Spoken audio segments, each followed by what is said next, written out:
Good morning. This is John from the Springs Mennonite Church, and I'm here again today to talk about Zephaniah and the things that he says about God. And if you remember from yesterday, Zephaniah is being a prophet during the time of Josiah, who was a good king, and he's trying to reorganize or reorient the nation of Judah towards God. And so today I'd like to read from the second chapter, verses 6 and 7. And here's what it says: The Philistine coast will become a wilderness pasture, a place of shepherd camps and enclosures for sheep and goats. The remnant of the tribe of Judah will pasture there. They will rest at night in the abandoned houses in Ashkelon. For the Lord will visit his people in kindness and restore their prosperity once again. The background of this is that Judah, the nation of Judah, has experienced, well, something less than prosperity. It's become a nightmare. Bad things are happening, and people have lost this and that. And so God pronounces what he's going to do against Philistia.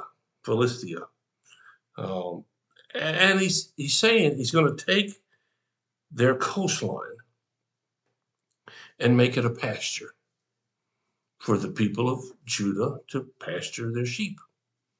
Now, when we think of pasture, we think of calmness. The imagery there is of quiet and lack of conflict. You know, you can't pasture sheep in a place that's in turmoil. Sheep don't have many defenses. In fact, they don't have any really, except to stomp their feet, which isn't really much of a defense. I always wonder what a sheep is thinking when it does that.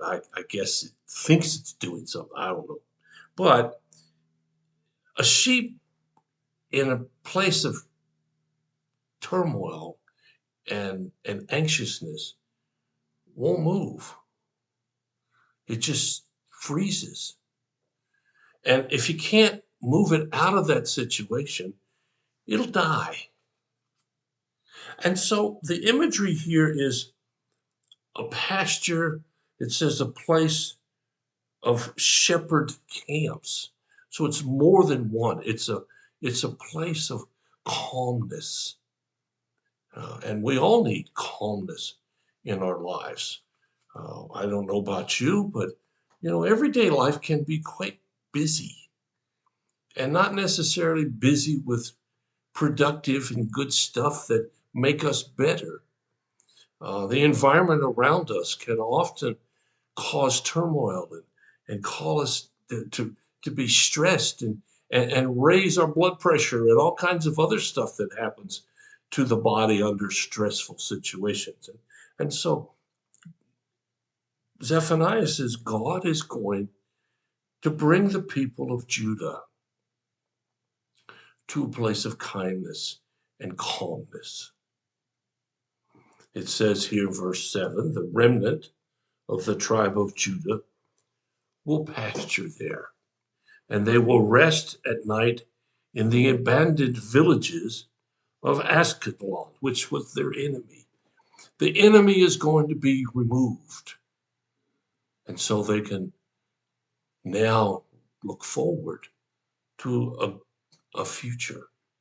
And then here comes the main word of this passage. For the Lord their God will visit his people in kindness and restore their prosperity again. God is a God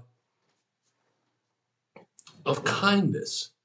Yes, he's a God of truthfulness.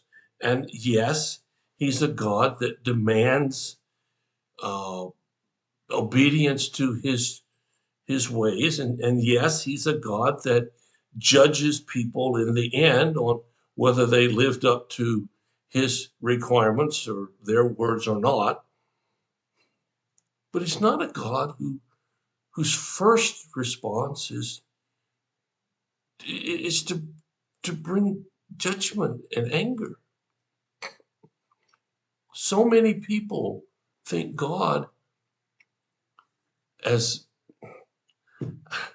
I guess, an angry God who's always looking for something to punish people for. And yet this says that God will visit his people with kindness. Now, it's interesting here. Who's visiting whom? God is visiting his people. God is making the initiative.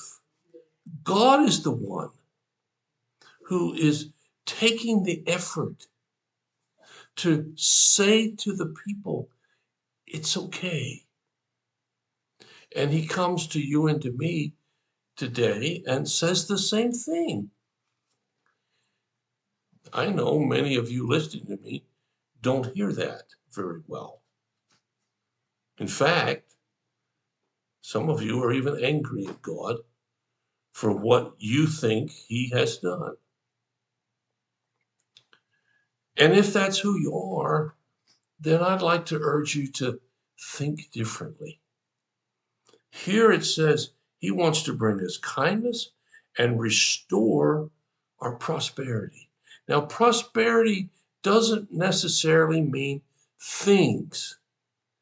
Here in this culture, we think of things as being prosperous. But being content and satisfied and happy and joyful is also a sign of prosperity. It doesn't matter how much you have or don't have. It doesn't matter how much your income is or isn't. What matters is, are you a content person who finds joy in life? Now, I'm not talking about ignoring factors around you. I'm not talking about a Pollyanna-ish that never sees anything bad. I'm talking about knowing a God whose concern is for happiness and your prosperity.